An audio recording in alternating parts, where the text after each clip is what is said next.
So let's return to the general framework of Turing's paper, remind ourselves where we are. Turing's offered up his suggestion for the Turing test, and he's anticipating that people will respond in much the same way that I have Descartes responding in this slide. Look, you've been hanging around behaviors like, well, for too long. Your new question, in effect, just supposes that thinking is being able to pass your Turing test. And that just means that thinking is the ability to respond intelligently, for instance, to a wide variety of novel questions in a conversational setting. Now, they want arguments for this view, and Turing somewhat disingenuously suggests, well, I don't really have any arguments for my view. Instead, what I'll do is respond to or critique arguments against my view.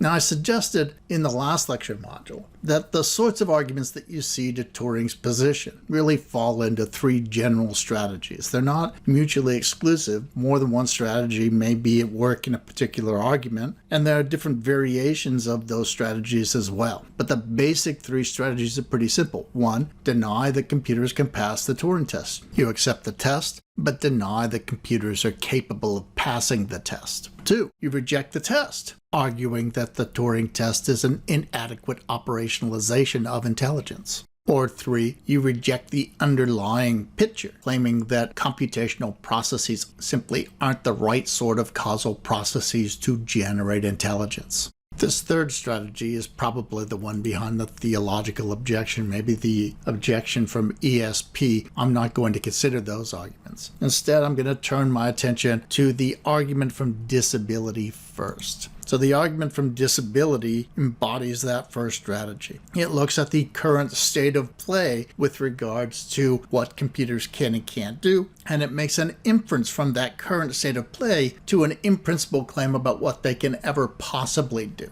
Turing's response to the argument from disability points to the precarious nature of that inference, suggesting the danger of committing an appeal to ignorance. That is, Turing suggests that, look, you're basing your claims about what computers can eventually do on what computers do right now, and that's a pretty dangerous and speculative inference to make. Turing supplements this response by noting some of the unexpected things that have already been accomplished in his time with digital computers. We, of course, can supplement this response significantly nowadays, and we will when we discuss Turing's response to the Lady Lovelace objection.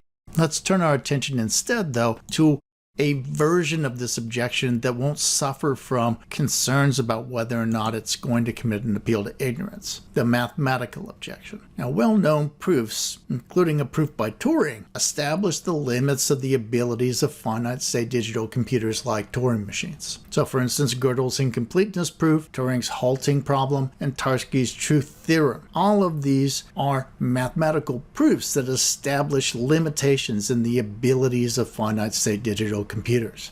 What if the sorts of input-output relations, the sort of functions that you think are associated with the successful performance of many mental tasks are in fact among these uncomputable functions? What if it's not theoretically possible for a digital computer to compute a function that would allow it to successfully perform on a Turing test in the way that you anticipate it will? Now, Turing's response to this objection is a little bit different from his response to the original disability objection. Here, Turing notes that, look, these are real limitations of finite-state digital computing devices. But he also notes, hey, human beings have limitations as well. The question is, he thinks, do we have any reason to suppose that the limitations of finite-state digital computing devices are significantly different from the limitations of human beings? And here he thinks we don't have any good evidence to suppose that they are. We don't have any good evidence to suppose that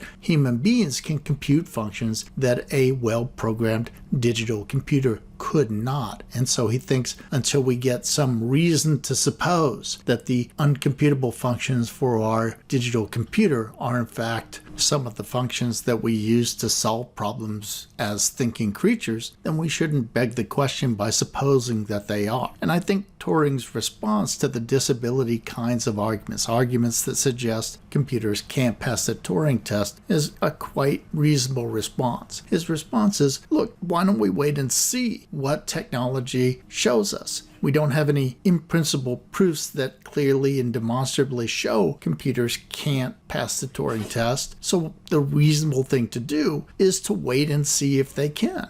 In the next lecture module, we'll shift our focus away from these disability objections that claim computers can't pass the Turing test, to objections to the Turing test as an adequate operationalization, a means by which we could gather evidence that computers can be intelligent. Or conversely, a means by which we gather evidence that computers cannot behave in a way that we deem intelligent.